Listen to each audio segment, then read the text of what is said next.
नमस्कार दोस्तों, मैं दीपक कुमार स्वागत करता हूं आपका unique study circle bye Deepak Kumar channel पे। दोस्तों, अगर आप इस चैनल पर नए हैं तो चैनल को सब्सक्राइब जरूर करें, साथ ही बेल आइकन प्रेस करना बिल्कुल नहीं भूलें, जिससे कि आने वाली हर वीडियो का नोटिफिकेशन दोस्तों आपको मिलता रहे। और दोस्तों, अब तक की सभी वीडियोज़ को आपको हमारे चैनल की प्ले पर मिल जाएंगी दोस्तों। और देखिए दोस्तों, जैसे कि आप सब जानते हैं, इस बैच में हम क्या कर रहे हैं, मैथ प्रैक्टिस कर रहे हैं दोस्तों, है ना। इसी वजह से बैच का नाम क्या रखते हैं, मैथ प्रैक्टिस बैच, जो दोस्तों आने वाले हर अपकमिंग एग्जाम्स के लिए आपकी प्रिपरेशन होगी दोस्तों। तो देखिए दोस्तों, अब तक हमने लगभग 4 क्लासेस इसमें कर ली हैं और आज है ना हम 5वीं क्लासेस की कर रहे हैं। तो चलिए दोस्तों, आज की क्लास हम शुरू करते हैं। तो यहाँ पे पहला सवाल है हमारा कि किसी कक्षा के प्रत्येक बेंच पर 4 विद्यार्थी बैठाए जाते हैं। ठीक है दोस्तों, कक्षा में कुछ बेंचें हैं, कितनी हैं नहीं पता, लेकिन एक बेंच पे दोस्तों कितनी 4 बच्चे बैठाए जाने हैं। तो 4 बेंच खाली रह जाती हैं। तो दोस्तों बाद में हमें पता लगता है कि जो 4 बेंच हैं, 4 बेंच दोस्तों, 4 बेंच जो है वो क्या रह गई, खाली रह गई। अगर 4 बेंच खाली रह गई तो दोस्तों इस पे भी 4 ही बैठते बच्चे, है ना। इस पे भी 4 बैठते, इस पे भी 4 बैठते, इस पे भी 4 बैठते। तो कुल मिला के दोस्तों, है ना, 4 + 4 + 4 + 4, 4 चौक 16 बच्चे जो दोस्तों कम पड़े, है ना। समझ में आ रही है कुछ बात आपको, कि किसी कक्षा के प्रत्येक बेंच पर 4 विद्यार्थी अगर बैठाए जाए तो 4 बेंच जो है दोस्तों वो खाली रह गई। अगर 4 बेंच खाली रह गई, इसका मतलब दोस्तों, है ना, प्रत्येक पे 4 बच्चे बैठने थे, और इसका मतलब 4 4 4 16 बच्चे दोस्तों है वहाँ पे क्या पड़े, कम पड़े। तो अब देखिए दोस्तों, और यदि प्रत्येक पर 3 विद्यार्थी को बैठाया जाए, अगर हर एक बेंच पे दोस्तों क्या करा जाए, 3 विद्यार्थी को बैठाया जाए, 3 विद्यार्थी को बैठाया जाए, 3 विद्यार्थी को दोस्तों आप बैठा दें यहाँ पे इस तरीके से, तो 4 विद्यार्थी को खड़ा रहना पड़ता है। तो 4 विद्यार्थी दोस्तों खड़े रह गए, है ना। इनके अलावा 4 विद्यार्थी और बच गए दोस्तों, ठीक है। तो 4 विद्यार्थी को खड़ा रहना पड़ा। कक्षा में कुल कितने विद्यार्थी हैं, देखिए दोस्तों हम क्या करेंगे, हम मान लेते हैं कि माना बेंचों की संख्या कितनी है दोस्तों, है ना, x है। माना बेंच कितनी है दोस्तों, x, है ना। बेंच कितनी है दोस्तों, x हम कह रहे हैं कि x बेंच है। और अगर एक बेंच पे दोस्तों 4 विद्यार्थी बैठा जाए तो दोस्तों कितने विद्यार्थी बैठ जाएंगे, एक्स बेंच आपके पास है और दोस्तों 4 एक्स बच्चे वहाँ पे बैठ सकते हैं। इतने दोस्तों क्या है, सिटिंग है हमारे पास, क्योंकि एक्स बेंच है और प्रत्येक में हम 4 को अगर बैठाएं तो 4 एक्स सिटिंग हुई हमारे पास। लेकिन दोस्तों उस अवस्था में तो हमें 4 बेंच जो है हमारी खाली रह गई। इसका मतलब 16 बच्चे दोस्तों क्या हुए, कम हुए। जितने बच्चे हैं यहाँ पे, जितनों की सिटिंग है, उनसे 16 बच्चे क्या रह गए दोस्तों, कम रह गए। तो कुल विद्यार्थी कितने हुए दोस्तों, है ना, 4x माइनस, ये तो सिटिंग थी, उनमें से 4 बेंच खाली बैठ गई तो 16 बच्चे यानी कम रह गए। तो कुल विद्यार्थी हैं दोस्तों हमारे पास 4x - 16। समझ पा रहे हो। अब देखिए इसी बात को दूसरे तरीके से, कि बेंचों की संख्या कितनी है, x है, और यहाँ पे अगर हम 3 बच्चे एक बेंच पे बिठाएं तो कितनी सीटिंग हुई दोस्तों, 3x सीटिंग हुई हमारे पास। लेकिन हमारे 4 विद्यार्थी क्या रह गए, खड़े रह गए। तो कुल विद्यार्थी कितने हुए दोस्तों, 3x + 4। देखिए यहाँ पे जब हम 4 4 बिठा रहे थे तो सीटिंग थी 4x, और 16 बच्चे क्या है दोस्तों, कम पड़ रहे थे, तो 4x - 16 इतने विद्यार्थी हुए। वहीं दोस्तों दूसरी तरफ अगर हम 3 विद्यार्थी बैठाएं तो 4 बच्चे जो है खड़े रह गए। तो इस तरीके से ये भी कुल विद्यार्थी हैं, ये भी कुल विद्यार्थी हैं, और इनको दोनों को हमने इक्वल लिया। अब देखिए हम क्या करेंगे, x वाले एक तरफ कर लेंगे दोस्तों 4x, और ये 3x इधर ले आइए माइनस का, और ये 16 इधर गया तो दोस्तों कितना हो गया प्लस, और ये दोस्तों कितना 4। देखिए 4x में से 3x गया दोस्तों, x बचेगा, और 16 और 4 कितने 20 हुए। तो दोस्तों 20 का मतलब क्या है, हमारे पास बेंच कितनी हुई, 20 हुई। अब देखिए कुल विद्यार्थी इन्होंने पूछा था, तो हमें पता लग गया है कि हमारे पास बेंच कितनी थी दोस्तों, 20। तो अगर हम इस हिसाब से देखें कि भाई 4 × 20 यानी कि 20 चौक 80 सीटिंग है, और अगर 16 बच्चे क्या रहेंगे दोस्तों, है ना, खाली रहेगी जगह, तो 20 चौक 80 - 16 यानी कि बच्चे कितने हैं, 64 बच्चे हैं। या इस हिसाब से निकाल लो दोस्तों कि भाई 3 अगर बच्चे बैठा हुए, 20 बेंच है तो 20 × 60, और दोस्तों 4 बच्चे क्या थे, खड़े रह गए थे उस समय। तो कितने हो गए, 20 × 60 और 4 64। तो कैसे भी करें आप, इधर वैल्यू रख दें एक्स का या इधर रख दें, आपके जो कुल विद्यार्थी हैं दोस्तों आ जाएंगे कितने, 64 आए हैं, और आपका आंसर हो गया है दोस्तों ए। उम्मीद है जरूर समझ में आया हो क्वेश्चन। बढ़ते हैं अगले क्वेश्चन पे दोस्तों। तो आइए दोस्तों इस सवाल को करते हैं। देखिए इसमें क्या कहा है दोस्तों, 400 और 700 के बीच 17 के गुणजों की कितनी संख्याएं हैं, है ना। 17 के गुणज है, गुणज का मतलब क्या है दोस्तों, मल्टीपल, यानी कि वे नंबर्स जो 17 से पूरे पूरे क्या हो जाते हैं दोस्तों, विभाजित हो जाते हैं, उनकी संख्या बतानी है आपको 400 और 700 के बीच में। तो दोस्तों किस तरीके से आप आसानी से बता सकते हैं, तो देखिए दोस्तों यहाँ पे ना मैं एक बार एक आपको सिंपली एक मेथड सा समझा देता हूँ इस तरीके के क्वेश्चनों को करने का दोस्तों।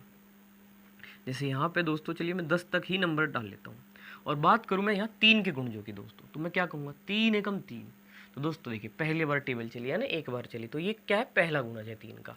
3 दूनी 6 दोस्तों, ये कितना है, दूसरा गुणज है। वहीं 3 3 9 कितना है दोस्तों, तीसरा गुणज है। तो दोस्तों देखिए जैसे अगर 27 है और 3 से 9 बार कटता है तो ये 9वां गुणज हुआ दोस्तों, है ना।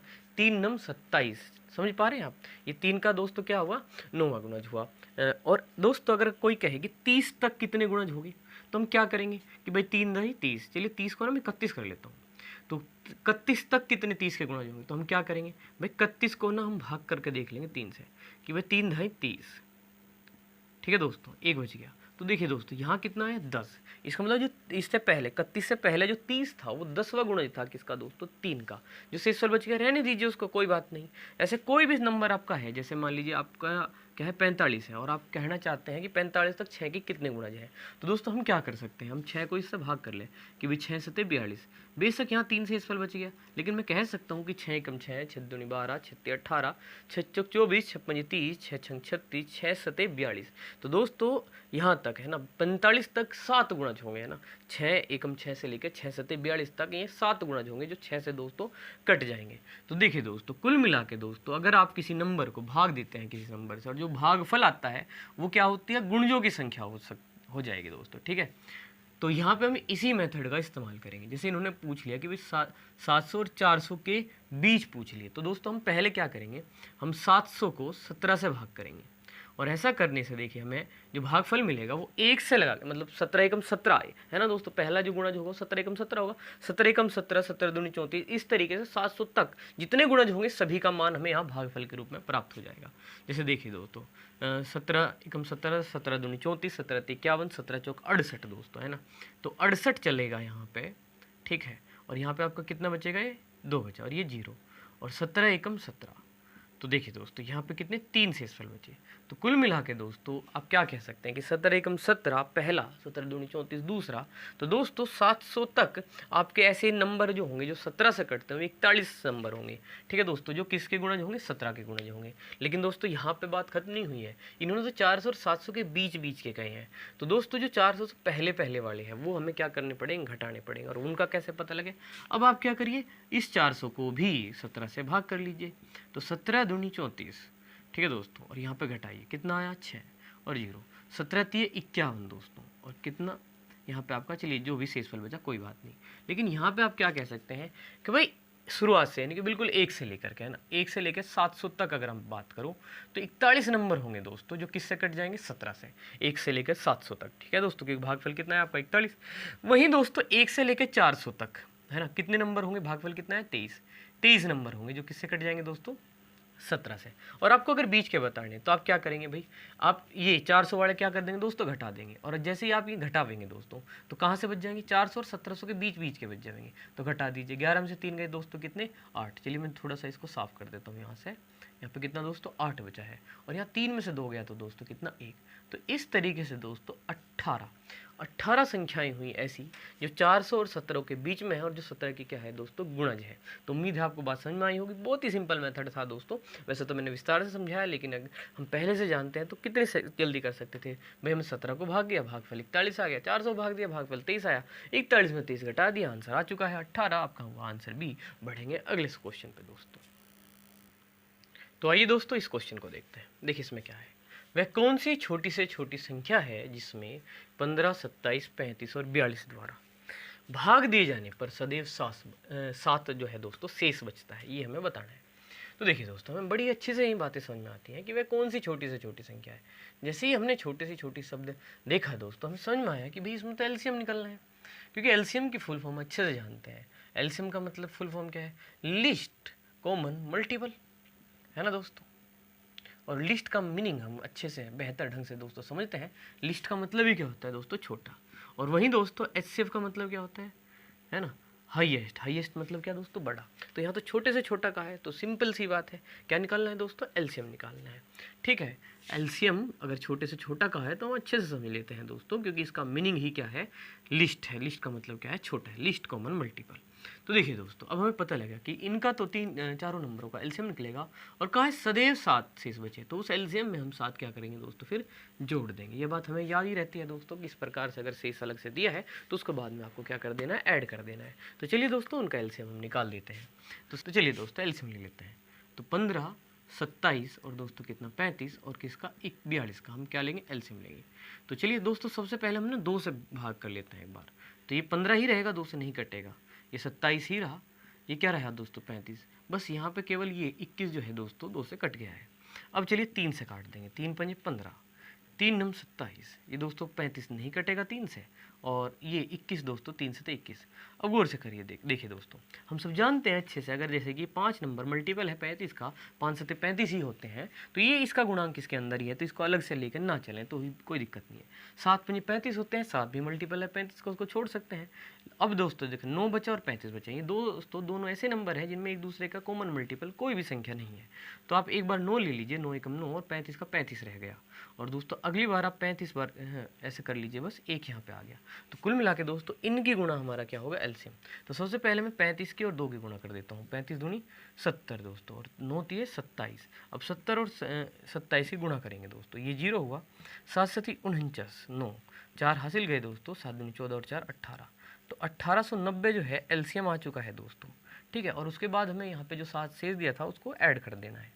तो इस तरीके से दोस्तों देखिए कितनी आसानी से आपने इसका आंसर निकाला, 1897, जो कि आपका बी ऑप्शन है। अब बढ़ेंगे अगले क्वेश्चन पे दोस्तों। तो आइए दोस्तों इस सवाल को समझते हैं। देखिए इसमें क्या कहा है दोस्तों, 8 स्टार 4 को एक 3 अंकों की संख्या है। ये जो है 3 अंकों की संख्या है जिसमें एक अंक जो है गायब है। जैसे कि हम देख पा रहे हैं स्टार के स्थान पे दोस्तों कोई ना कोई अंक आना है ना, वह गायब है यहाँ से। यदि वह संख्या 6 से दोस्तों, ये संख्या किससे 6 से पूर्णतः भाज्य हो, अर्थात 6 से पूरी विभाजित होती है, तो स्टार के स्थान पर कौन सा अंक आएगा। तो देखिए दोस्तों, जैसे कि हम सब जानते हैं जो अंक गायब है और अंक पर क्या आ सकता है, कितने अंक होते हैं दोस्तों, 0 1 2 3 4 5 6 7 8 और 9। यही वो दोस्तों 10 अंक है जो कि किसी अंक के स्थान पर आ सकते हैं। इन्हीं में से कोई ना कोई होगा। शर्त यह है कि वो 6 से कटे। और दोस्तों 6 का नियम हम जानते हैं कि कोई संख्या 6 से तब कटती है जब वह 2 से पूरी विभाजित हो, और साथ ही साथ दोस्तों किससे, 3 से। तो चलिए दोस्तों हम पहले इस पर 3 का नियम अप्लाई करते हैं, क्योंकि 2 का तो नियम यहाँ पे ऑलरेडी लगा हुआ है दोस्तों, कि कोई संख्या 2 से कब कटती है, जब अंत में 0 हो, 2 हो, 4 हो, 6 हो, 8 हो दोस्तों, है ना। ये अंक हो तो दोस्तों इकाई अंक यानी कि अंतिम अंक दोस्तों इनमें से कोई हो तो कट जाती है 2 से। तो किससे, 2 से। तो यहाँ पे क्या है, 4 है, और 4 तो 2 से आराम से कट ही जाएगा, इसलिए 2 का तो नियम इस पर लगा हुआ है। बस 3 का हम इस पर एक बार लगा देते हैं। तो 3 का नियम क्या है, अंकों का योग, अंकों का योग दोस्तों, अंकों का योग अगर 3 से कट जाए तो वह संख्या भी 3 से पूरी तरह कट जाती है। तो चलिए दोस्तों इसके अंकों का योग करते हैं। भाई इसका तो हमें नहीं पता, लेकिन 8 और 4 को जोड़ें तो दोस्तों कितना आता है, 12। अब देखिए दोस्तों इस स्टार के स्थान पर भी इनमें से कोई ना कोई आएगा ही। अब देखिए गौर से देखिए, 12 ही 3 से कट जाता है, तो इस x के जहाँ आप क्या ले सकते हैं, तो सबसे छोटा जो अंक है दोस्तों आप 0 ही ले लें, क्योंकि 12 और 0 दोस्तों, 12 और x के स्थान पर अगर आप 0 लेंगे, x को क्या लेंगे आप 0 लेंगे दोस्तों, तो 12 + 0 अंकों का योग क्या रहेगा दोस्तों, 12 ही रहेगा, और 12 3 से आराम से कट जाता है, इसलिए आपका आंसर ही क्या रहेगा दोस्तों, 0 यहाँ पे रह जाएगा, सबसे छोटा अंक की अगर बात करें। इसके अलावा दोस्तों आप कह सकते थे भी कि भाई हम 3 भी लें तब भी कट जाएगा। हम दोस्तों और क्या लें, हम 12 और 6 18 पे भी कट जाएगा, और 12 और 9 21 पे भी कट जाएगा। लेकिन इन सभी में जो सबसे छोटा अंक है दोस्तों वह क्या है, 0 है। तो और ऑप्शन के हिसाब से भी जो मैच कर रहा है दोस्तों वो क्या है, 0 है यहाँ पे, इसलिए हमने यहाँ पे, है ना, संभावित उत्तर तो कई हो गए थे दोस्तों, लेकिन सबसे छोटा अंक जो है 0 जो कि ऑप्शन में मौजूद है, ये 0 का चयन किया हमने। अब बढ़ेंगे दोस्तों अपने अगले क्वेश्चन पे। तो आइए दोस्तों इस क्वेश्चन को देखेंगे। बहुत ही प्यारा सा सवाल आपके सामने है, पढ़िए दोस्तों ध्यान से। क्या है, एक 250 मीटर लंबाई की ट्रेन 350 मीटर लंबाई के प्लेटफॉर्म को 50 सेकंड में पार कर जाती है, तो 230 मीटर लंबाई के प्लेटफॉर्म को वह ट्रेन कितने समय में पार करेगी। तो देखिए दोस्तों एक रफ डायग्राम में पहले सबसे पहले यहाँ बना देता हूँ कि यहाँ पे अगर हमारे पास कोई एक ट्रेन है, उसकी लंबाई हमें बता दी गई है कि एक तो 250 मीटर की ट्रेन है, तो दोस्तों उसकी लंबाई कितनी हुई, 250 मीटर, और वह 350 मीटर लंबे प्लेटफॉर्म को कितने समय पार कर रही है दोस्तों, 50 सेकंड में। इसमें वो 50 सेकंड ले रही है। समझ पा रहे हैं इतना, ऐसे ही सवाल में कहा गया है। फिर क्या आगे क्या कहा, 230 मीटर लंबाई के प्लेटफॉर्म को वह ट्रेन कितने समय पार करेगी। तो देखिए दोस्तों, जब वही ट्रेन होगी तो उस समय उसकी लंबाई भी वही होगी, जो कि पहले ही बता दी गई है कितनी दोस्तों, 250 मीटर।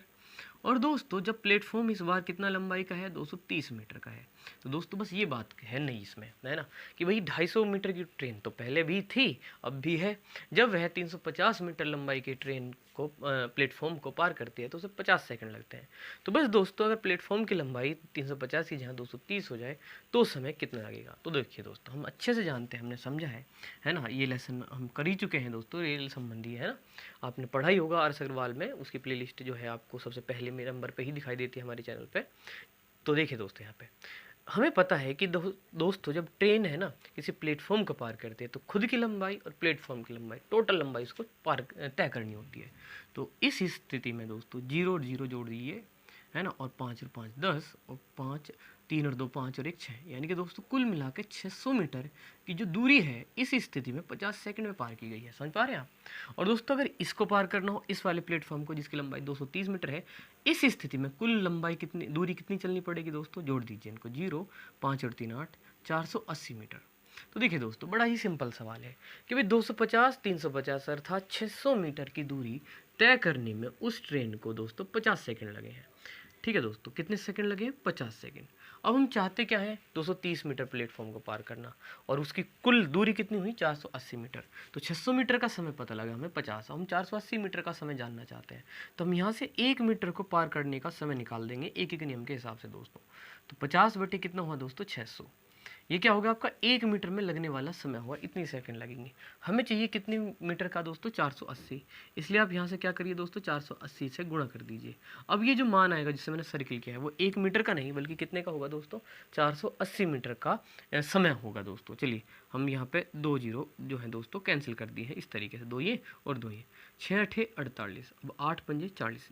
तो दोस्तों 480 मीटर दूरी तय करने में कितना समय लगा है ना, 8 पंजे 40 सेकंड लगे हैं। तो कितना प्यारा सवाल था, देखिए बस हमने देखा कि टोटल दूरी 600, वो 50 सेकंड में। तो दोस्तों 1 मीटर का मान हो गया 50 बटे 600, और ये दूरी टोटल कितनी, 480, उससे गुणा कर दिया और आंसर आ चुका है कितना, 40 सेकंड, जो कि आपका सी ऑप्शन हुआ। अब बढ़ेंगे अपने अगले क्वेश्चन पे। ये दोस्तों इस सवाल को समझते हैं। देखिए इसमें क्या कहा, एक आयताकार फर्श की लंबाई व चौड़ाई क्रम से 80 मीटर व 60 मीटर है। तो एक रफ डायग्राम बना लेते हैं दोस्तों। एक आयताकार फर्श के बारे में कहा है जिसमें दोस्तों 80 है ना मीटर और 60 मीटर है ना दोस्तों, इसकी लंबाई चौड़ाई दी है। इसके मध्य प्रत्येक 5 मीटर चौड़ाई वाले 2 मार्ग हैं जो कि समकोण पर काटते हैं। ठीक है दोस्तों, इसके मध्य आप 2 मार्ग बना लीजिए जो समकोण पर काटते हैं एक दूसरे को, इस तरीके से बना लीजिए। ठीक है दोस्तों, जिनकी दोस्तों आगे क्या कहा, जो समकोण पर काटते हैं, प्रत्येक 5 मीटर चौड़ाई वाले, और दोस्तों इनकी चौड़ाई कितनी है, 5 मीटर, ये भी 5 मीटर चौड़ाई और ये भी 5 मीटर चौड़ाई। ठीक है दोस्तों, 5 मीटर, ठीक 5 मीटर है। और आगे क्या कहा, इस मार्ग में दोस्तों, इस मार्ग में अगर 50 गुना 50 सेंटीमीटर आकार के कितने पत्थरों की आवश्यकता होगी दोस्तों, हमें बताना है। तो दोस्तों ये जो मार्ग आपको दिखाई दे रहा है, इस पर आपको क्या लगाने हैं, पत्थर लगाने हैं। और दोस्तों उनकी संख्या हमें यहाँ पे क्या करनी है, बतानी है कि कितने पत्थर यहाँ लगेंगे। तो हम सब जानते हैं अच्छे से कि पत्थरों की संख्या हम कैसे निकाल देंगे दोस्तों। पत्थरों की संख्या क्या होगी, कहाँ लगेंगे, वो रास्ते पे लगेंगे। तो पत्थरों की संख्या बराबर क्या होगा दोस्तों, रास्ते का क्षेत्रफल बटे एक पत्थर का क्षेत्रफल। रास्ते का क्षेत्रफल बटे एक पत्थर का क्षेत्रफल। दोस्तों ये जो है पत्थरों की संख्या के लिए आप फॉर्मूला लगाओगे, एक पत्थर का क्षेत्रफल। दोस्तों सबसे पहले हमारा काम क्या है, रास्ते का क्षेत्रफल निकालना। तो चलिए दोस्तों निकाल देते हैं। देखिए दोस्तों, पहले आप इस वाले रास्ते पे बात करिए। ये जो रास्ता है लंबाई के अनुदिश बना है, तो इसकी जो ये लंबाई है वह कितनी होगी, 80 मीटर होगी, और ये चौड़ाई जो होगी वो कितनी होगी, 5। तो दोस्तों अगर इस रास्ते की मैं बात करूँ तो एक आयत हुआ और इसका क्षेत्रफल हुआ लंबाई गुना चौड़ाई के हिसाब से 80 गुना 5, 8 पंजे 40 अर्थात 400 मीटर स्क्वायर। दोस्तों इसी तरीके से दूसरे उसकी रास्ते की हम बात कर लेते हैं। और यहाँ पे क्योंकि ये 60 है दोस्तों, तो ये भी क्या होगा, 60 ही होगा, और ये लंबाई 60 और ये चौड़ाई 5 दोस्तों। तो इसका क्षेत्रफल निकाल दीजिए 60 गुना 5 के हिसाब से, 6 पंजे 30। तो ये दोस्तों कितना हुआ, 300। लेकिन दोस्तों हम सब जानते हैं कि ये वाला जो क्षेत्रफल है बीच में जो पड़ा है, ये वाला है ना दोस्तों, ये है जो दोस्तों वो 400 में भी आ गया है और 300 में भी आ गया है। अब ऐसा तो है नहीं दोस्तों कि इधर से जाते हुए भी आप यहाँ पत्थर लगा दोगे, इधर से भी तो दो बार पत्थर लगाओगे, ऐसा थोड़ी ना करते हैं। तो दोस्तों ये 2 बार आया है, तो आप एक काम करिए, इसका क्षेत्रफल ये इधर से कितना हो जाएगा, 5 और इधर से भी कितना हो जाएगा दोस्तों 5। तो दोस्तों 5 गुना 5 एक वर्ग हो गया ना, 5 गुना 5 इसका क्षेत्रफल घटा दीजिए आप, एक बार इसका क्षेत्रफल घटा दीजिए तो इनका जोड़ कितना बैठ रहा है 700, और 5 गुना 5 25 आप घटा देंगे तो आपको मिलेगा कितना दोस्तों 675 मीटर स्क्वायर मिलेगा दोस्तों। समझ पा रहे हैं आप। अब देखिए पत्थरों की संख्या बता दीजिए। रास्ते का क्षेत्रफल आया 675 मीटर स्क्वायर, और एक पत्थर का क्षेत्रफल दोस्तों कितना दिया है 50 गुना 50 आपको दिया है, लेकिन दोस्तों ये सेंटीमीटर में है जबकि ये क्या है मीटर में है, और मीटर में क्षेत्रफल क्या है मीटर स्क्वायर में, और मीटर स्क्वायर का मीनिंग क्या है दोस्तों मीटर गुना मीटर, ये 2 मीटर है दोस्तों यहाँ पे। और अगर हम इन्हें सेंटीमीटर में बदलें तो 1 मीटर में 100 सेंटीमीटर होते हैं, तो 2 को बदलोगे तो प्रत्येक के लिए 100 लिखें आप। तो चलिए दोस्तों लिख दें एक बार, पत्थर का क्षेत्रफल 675 गुना दोस्तों 1 मीटर कितना 100 सेंटीमीटर, और दोस्तों दूसरा भी कितना 100 सेंटीमीटर होगा इस तरीके से। और पत्थर एक पत्थर का कितना दोस्तों 50 सेंटीमीटर गुना 50 सेंटीमीटर। समझ पा रहे हैं आप। और इस वजह से देखिए यूनिट अब नहीं बचेगी क्योंकि सेंटीमीटर ऊपर नीचे आपने सेम कर लिया और वो कट जाएंगे, और यहाँ पे जो आएगा पत्थरों की केवल संख्या आएगी दोस्तों। तो आपको करना क्या है 50 दूनी 100 और 50 दूनी कितनी दोस्तों 100, 2 दूनी 4 गुना 675, तो दोस्तों 675 गुना 4 करेंगे आप। चलिए दोस्तों करें, 4 पंजे 20, 4 7 28 और 2 30, 4 6 24 और 3 27, दोस्तों 2700 पत्थर यहाँ पे लगेंगे। आपका आंसर हुआ सी। और उम्मीद है दोस्तों क्वेश्चन जरूर आपको बेहतर ढंग से समझ में आया हो। अब बढ़ेंगे दोस्तों इस क्वेश्चन को देखते हैं। इसमें कहा है पिता व पुत्र की आयु का अनुपात 7:3 है, उनकी आयु का गुणनफल 756 है, तो 6 वर्ष बाद उनकी आयु का अनुपात क्या होगा दोस्तों हमें बताना है। तो देखिए दोस्तों पहले तो इन्होंने हमें अनुपात दे दिया है पिता व पुत्र की आयु का, जो कितना दिया है दोस्तों 7:3, और इसके बाद दिया है उनका गुणनफल। तो दोस्तों हम क्या करेंगे, हम इनमें x लगा लेंगे, ऐसे 7x कर लिया और इसको कितना 3x। इस तरीके से दोस्तों हमने पिता की आयु 7x मान ली और पुत्र की कितनी 3x मान लिया है, और इनकी आयु का गुणनफल जो कि हमें 756 बताया है। अब इनकी गुणा कर देते हैं, 7x गुणा कितना दोस्तों 3x बराबर किसके 756 के। अब देखिए यहाँ पे क्या होगा, देखिए दोस्तों ये 7 और 3 तो आप बटे में ले जाइए, x गुना x कितना हो जाएगा x स्क्वायर, तो x स्क्वायर बराबर 756 बटे 7 गुना 3। इससे काट लीजिए दोस्तों, 7 एकम 7, 7 0 0, 7 8 56, 3 से काट लीजिए, 3 3 9 और 3 6 18। तो दोस्तों एक्स स्क्वायर का मान आया है 36, तो दोस्तों इसलिए x का मान कितना आ जाएगा 6। अब बताइए दोस्तों पिता की उम्र कितनी मानी थी हमने 7x, तो पिता की उम्र 7x कितनी हो जाएगी है ना, x का मान अगर रख देंगे यहाँ 6 सते 42 हो जाएगी दोस्तों, ठीक है। और वहीं दोस्तों पुत्र की आयु कितनी थी 3x, और 3x अगर आप x का मान रखेंगे तो 36 18 हो जाएगी। लेकिन दोस्तों हमें बताना क्या है 6 वर्ष बाद इनकी उम्र क्या होगी। तो पिता की वर्तमान आयु हमें पता लग चुकी है 42 है, तो दोस्तों 6 वर्ष बाद 6 वर्ष और बढ़ जाएगी, तो दोस्तों 42 और 6 कितना हो जाएगा 48। तो वहीं दोस्तों दूसरी तरफ पुत्र की 6 और बढ़ जाएगी और वो कितनी हो जाएगी 24 हो जाएगी। तो बताओ दोस्तों अब इनका अनुपात निकाल दे, तो 24 से ये जाएगा 2 बार, 24 दूनी 48 और 24 एकम 24, और इस तरीके से दोस्तों 6 वर्ष बाद उनकी आयु का जो अनुपात होगा वह कितना होगा 2:1 होगा, पिता व पुत्र की आयु का 2:1। आपका आंसर हुआ दोस्तों सी। और बढ़ेंगे अब अगले क्वेश्चन पे दोस्तों। तो आइए दोस्तों अब इस सवाल को देखते हैं। इसमें कहा है a का x% बराबर b का y%, तो b का z% किसके बराबर होगा। देखिए दोस्तों यहाँ पे a x b और y है, और यहाँ पे अगर हम गौर से देखें a x b y में से यहाँ पे हमें केवल b दिखाई दे रहा है कि b का z% क्या होगा। तो दोस्तों हम यहाँ से b का मान निकाल के वहाँ रखेंगे। तो देखिए दोस्तों इसको मैं लिख लेता हूँ, ये वाली है ना जो दोस्तों ये जो साइड है RHS जिसको हम बोलते हैं उसको इधर लिख लेते हैं, LHS को इधर बदल के लिख लेते हैं कि भाई b का y% बराबर है किसके a का x%। चलो का को हम जैसे जानते ही हैं गुणा लिख लेते हैं, यहाँ पे भी ऐसे ही कर लेते हैं।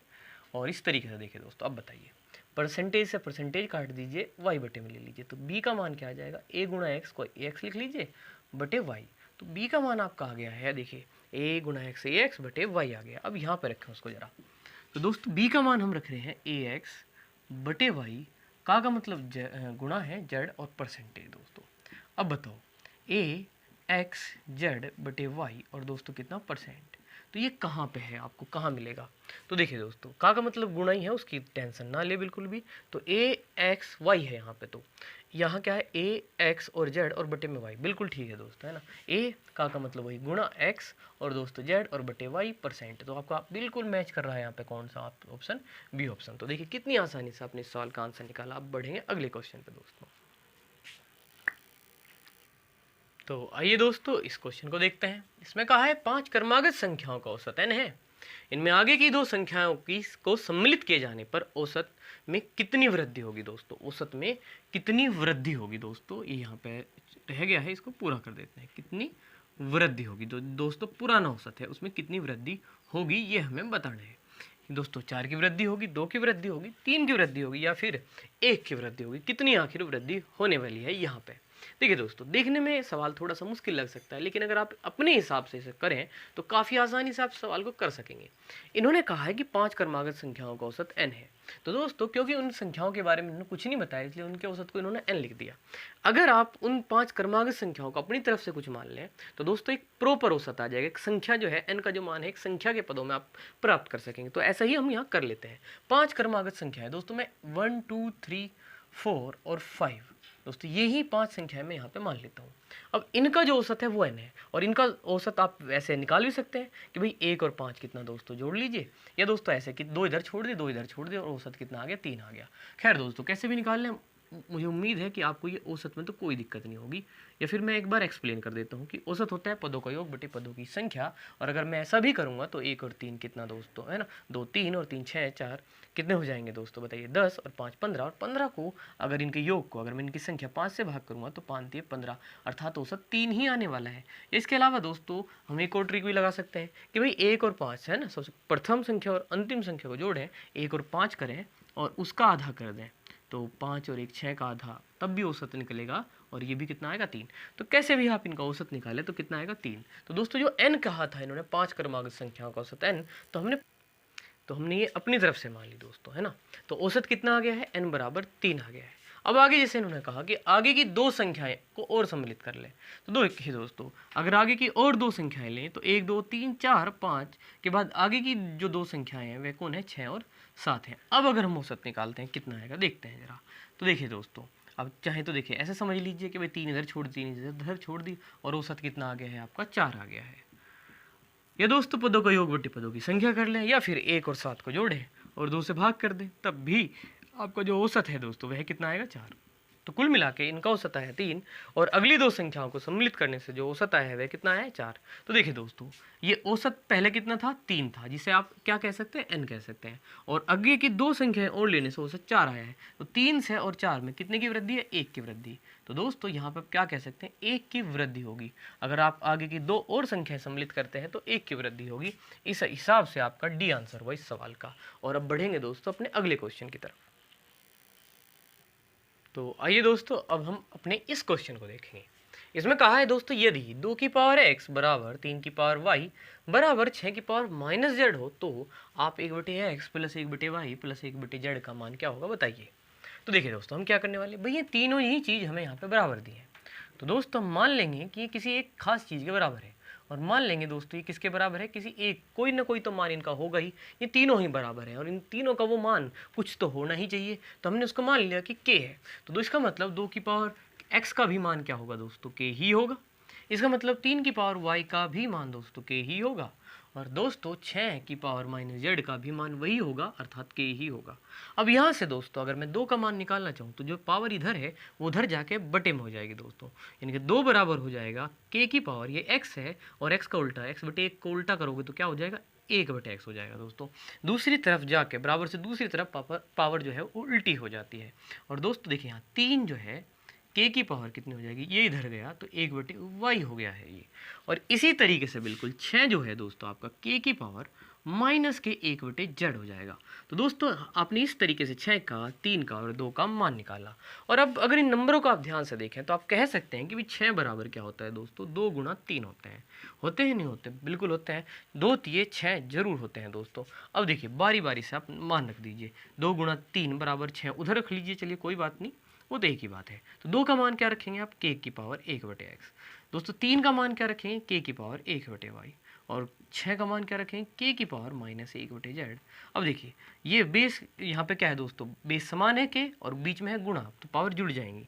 तो k का मान होगा एक है ना, k की पावर मतलब 1/x प्लस 1/y, पावर जुड़ गई है।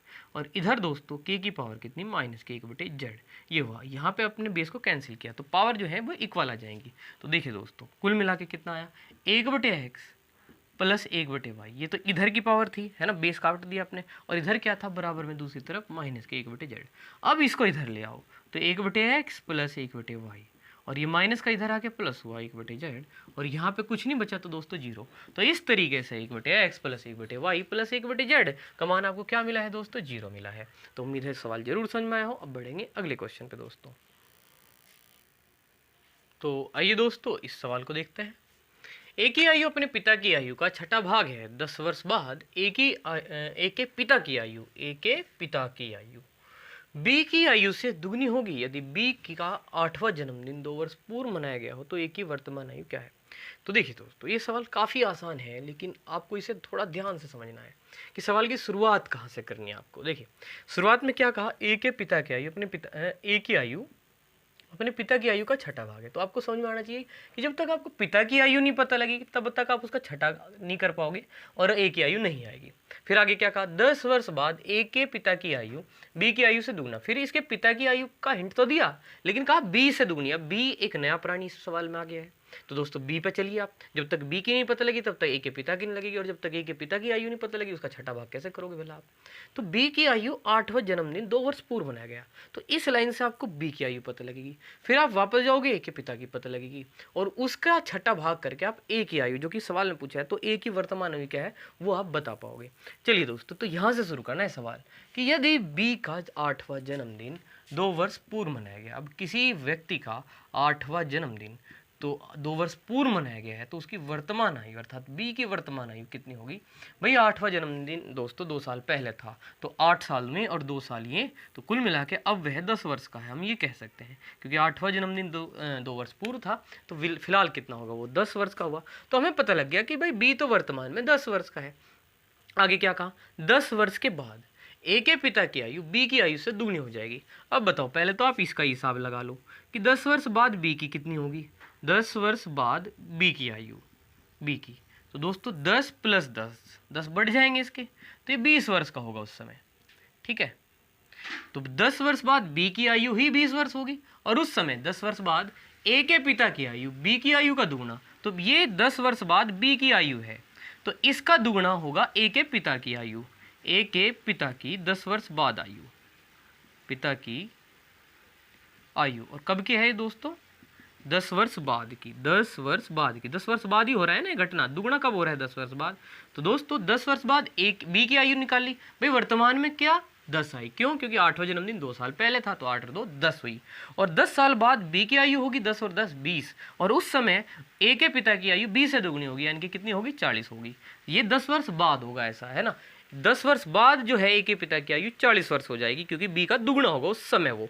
और इसका मतलब आज कितनी है उसकी उम्र, हमें किसी व्यक्ति की 10 साल बाद की उम्र पता लग गई है यहाँ पे दोस्तों। ए के पिता की आयु है ना जो है वो 10 साल बाद की पता लगी, तो वर्तमान पता करो इसकी आयु। तो वर्तमान आप क्या करेंगे 10 वर्ष पीछे आ जाएंगे, क्योंकि 10 वर्ष बाद 40 है, तो पीछे आ जाइए 10 साल, तो कितना होगा दोस्तों 30 वर्ष, यानी कि ए के पिता की वर्तमान आयु क्या है दोस्तों 30 वर्ष है। अब देखिए ए के आयु पिता की आयु का छठा भाग था, तो ए की आयु पता कर दीजिए, उसके पिता की वर्तमान आयु हमें पता लगी ये 30 है, और उसका छठा भाग तो 6 पंजे 30, तो ए की आयु दोस्तों यहाँ पे कितनी हुई 5 वर्ष हुई। कितना दोस्तों 5 वर्ष, और यहाँ पे 5 दिया नहीं है, आंसर चलेगा डी, इनमें से कोई नहीं। तो उम्मीद है सवाल जरूर समझ में आया है। अब बढ़ेंगे अगले क्वेश्चन पे दोस्तों।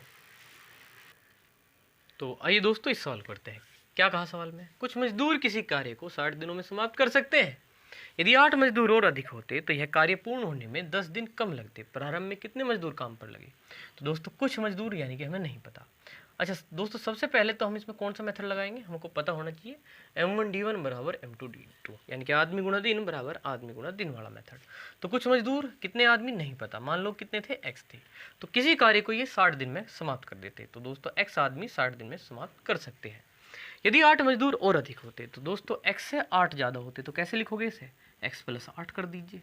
तो दोस्तों आगे क्या कहा, कार्य पूर्ण होने में 10 दिन कम लगते। तो 60 दिन लगे थे, 10 दिन कम लगते तो कितना, यहाँ पे 8 आदमी अधिक हुए तो x प्लस 8, 10 दिन कम तो कितने दोस्तों 50, तो 50 दिन लगते। तो कितने मजदूर काम पर लगे थे, अर्थात x का मान हमें बताना है। तो चलिए दोस्तों सबसे पहले क्या करिए, सिंप्लीफाई करने के लिए 0 कैंसिल करिए।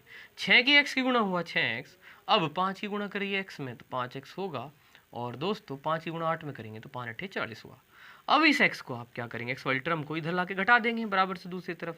तो 6x में से 5x घट गए और इधर क्या बचा 40। तो 6x में से 5x गए, x बराबर कितना दोस्तों 40, यानी कि प्रारंभ में कितने आदमी थे दोस्तों 40 थे। तो उम्मीद है क्वेश्चन जरूर समझ में आया होगा। बढ़ेंगे अगले क्वेश्चन पे दोस्तों। तो आइए दोस्तों इस सवाल को करते हैं। इसमें कहा है दोस्तों रुपए 2 के 3 के हिसाब से केले खरीदे गए और रुपए 3 के 2 के हिसाब से बेच दिए गए, तो बताइए कि कितने प्रतिशत का लाभ हुआ। तो देखिए दोस्तों इस सवाल को काफ़ी आसानी से आप कर सकते हैं। बस ध्यान रखें जो वस्तु है, जो आर्टिकल है वो आप पहले लिखें और जो उनके रुपये हैं दोस्तों वो आप क्या लिखें बाद में। जैसे इसने कहा रुपए 2 के 3 के हिसाब से केले, यानी कि 3 केले 2 रुपये पे दोस्तों क्या करे खरीदे। खरीदने का मतलब क्या है, क्रय किए गए दोस्तों, ठीक है, क्रय किए है ना। तो बस वस्तु पहले लिखें, रुपए बाद में लिखें दोस्तों, रेट तो बाद में ही लिखना चाहिए ना। तो रुपए 3 के 2 के हिसाब से, तो दोस्तों कितना 2 के हिसाब से, यानी कि 2 केले 3 रुपए के दोस्तों क्या करे बेच दिए गए, बेचे यानी कि विक्रय किए गए दोस्तों, है ना। ये बात होगी। तो बस ऐसा लिख लें आप इसको, और ऐसे लिखने के बाद क्रॉस गुणा कर दें ऐसे कि जैसे 2 दूनी 4 और दोस्तों 3 तिये 9। तो इसका मतलब क्रय मूल्य कितना होगा आपका 4 रुपए और विक्रय मूल्य कितना हो जाएगा 9 रुपए। तो अगर आपने केले 4 रुपए के खरीदे और 9 रुपए के बेच दिए तो आपको लाभ कितने का हुआ दोस्तों 5 रुपए का लाभ होगी। अब लाभ प्रतिशत बताना है, तो लाभ कितना 5 रुपए किस पे दोस्तों क्रय मूल्य अर्थात 4 पे और गुणा कितना दोस्तों 100। तो बताइए जरा 4 से काट दीजिए 25 बार, 25 के 100 और 25 पंजे 125। तो 125% का दोस्तों यहाँ क्या हुआ लाभ हुआ। आपका आंसर हुआ बी। और दोस्तों आज इतना ही रखेंगे, ठीक है। तो आज के लिए इतना ही दोस्तों, धन्यवाद, जय हिंद दोस्तों।